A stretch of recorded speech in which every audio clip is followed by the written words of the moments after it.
Levítico capítulo 27.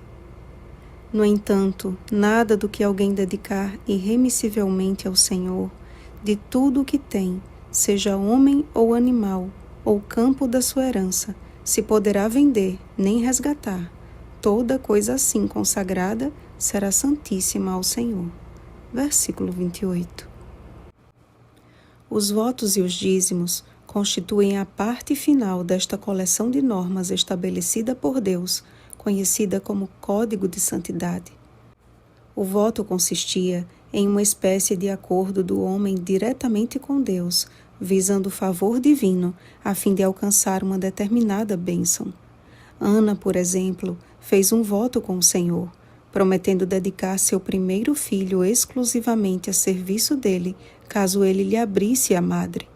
Voto este que cumpriu ao entregar o menino Samuel aos cuidados do sacerdote Eli, ainda em tenra idade. Fazer um voto a Deus implicava um sagrado compromisso que culminava em uma oferta específica que era levada ao santuário pelo votante. O voto implicava compromisso, gratidão e plena confiança na provisão divina. Conforme o sábio Salomão, melhor é que não votes do que votes e não cumpra. Eclesiastes capítulo 5, versículo 5.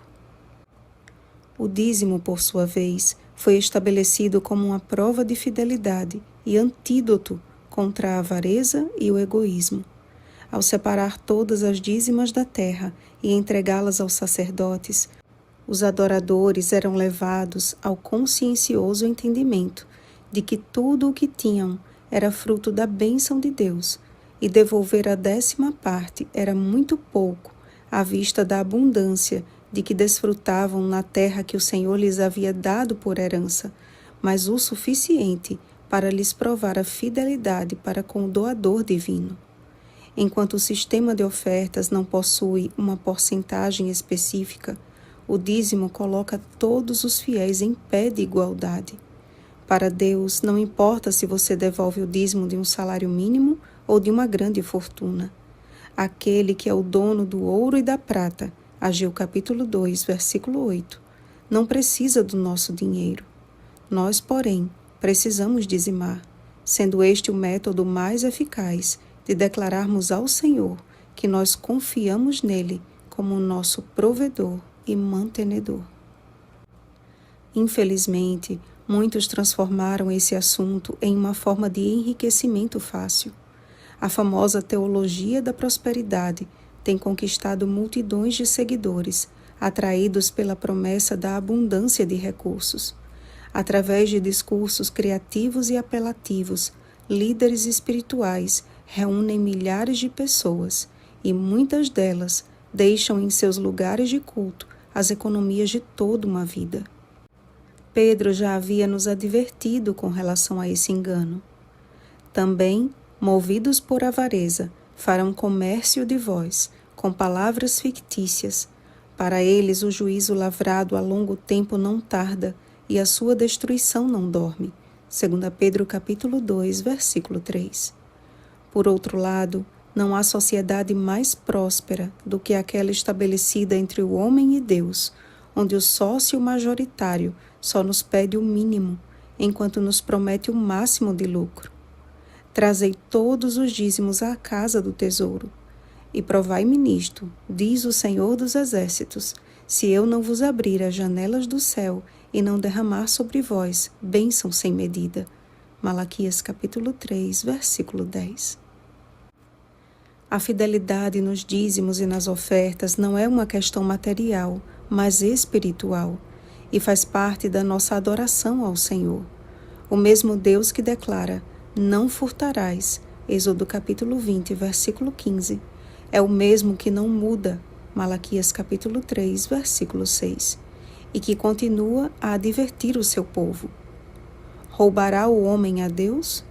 Todavia vós me roubais e dizeis, em que te roubamos? Nos dízimos e nas ofertas. Malaquias capítulo 3, versículo 8. Se fazer um voto ou juramento ao Senhor e não cumprir constitui uma grave ofensa, imagine usufruir de dinheiro roubado. Lembremos do exemplo de Ananias e Safira, que pela cobiça levaram ao Senhor uma oferta mentirosa. Leia Atos capítulo 5, versículos 1 ao 11. Ao devolvermos ao Senhor com inteireza de coração parte dos recursos que Ele mesmo nos deu, o Espírito Santo nos concede mais da fidelidade de seu fruto e menos nos apegamos às coisas deste mundo. Porque o amor do dinheiro é raiz de todos os males, e alguns nessa cobiça se desviaram da fé e a si mesmos se atormentaram com muitas dores. 1 Timóteo capítulo 6, versículo 10. Há bênção e verdadeira felicidade em fazer a vontade de Deus, amados. Que a nossa vida e os nossos bens declarem que tudo o que somos e o que temos pertencem ao Senhor. Que possamos dar ouvidos às palavras do nosso resgatador. Não acumuleis para vós outros tesouros sobre a terra, onde a traça e a ferrugem corroem, e onde ladrões escavam e roubam. Mas ajuntai para vós outros tesouros no céu, onde traça nem ferrugem corrói, e onde ladrões não escavam nem roubam. Porque onde está o teu tesouro, aí estará também o teu coração. Mateus capítulo 6, versículos 19 ao 21. Oremos, amados. Pai querido, nós te agradecemos pela bênção do estudo de mais um livro da tua santa palavra. Que todas as advertências, repreensões e que todo o ensino tenham sido para nós como espada de dois gumes, dividindo a nossa vida em antes e depois de Levítico. Senhor, reconhecemos a importância deste livro, não apenas como um guia seguro para o antigo Israel, mas também para nós, que vivemos nos últimos dias deste mundo de pecado. Ó Senhor, que perseveremos em ser santificados pela verdade. Depositamos em Tuas mãos tudo o que temos e somos, para a Tua glória. Em nome de Jesus. Amém. Vigiemos e oremos. Bom dia, fiéis servos de Deus. Oremos pelo batismo do Espírito Santo. Oremos uns pelos outros. Rosana Garcia Barros.